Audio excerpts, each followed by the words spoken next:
পছন্দের জিনিসগুলো যদি এরকম এলোমেলোভাবে পড়ে থাকে মেজাজটা কেমন লাগে বলেন। প্রতিদিন সকালবেলা আমার ভাই আর আমার আম্মু ডাবের পানি খায়, তো ডাবগুলো এইভাবে ফেলে রাখে।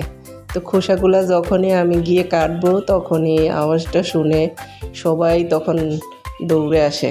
সবার তখন খেতে ইচ্ছা করে ডাবের আওয়াজ শুনে। কিন্তু সারাদিন যদি এভাবে পড়ে থাকে না, কেউ খাবে না।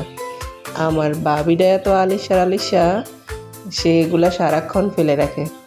তো আমি যখনই দেখি চোখে পড়ে তখনই কাটতে বসে পড়ি। তো এইবার একটা কাটলাম, এটা একটু ছোট, তো ওটাতেই খুব সুন্দর নারকেল হয়েছে।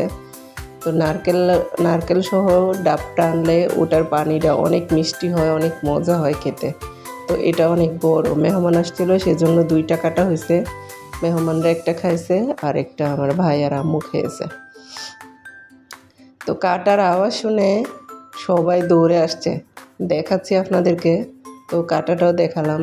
দুইজনে মিলে একটু উঁচু জায়গায় কাটলে না আর দায়েরও সমস্যা হয় না, ডাবটাও তাড়াতাড়ি কাটা হয়।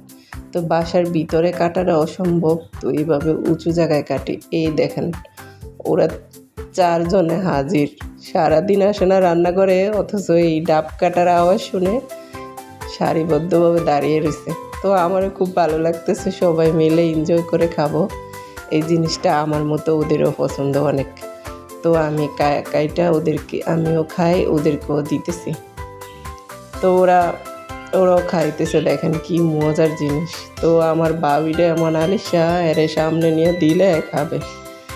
তো দেখেন এর জন্য এগুলা রেডি করতেছি।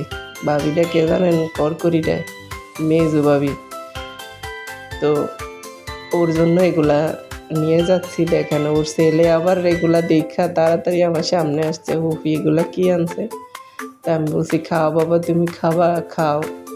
তো খাইতে ও দেখা ওর আকর্ষণ লাগতেছে। ও নারকেলটা অনেক পছন্দ করে, তো ওকে আমি পাতলা করে খুলে দিই, ও খায়।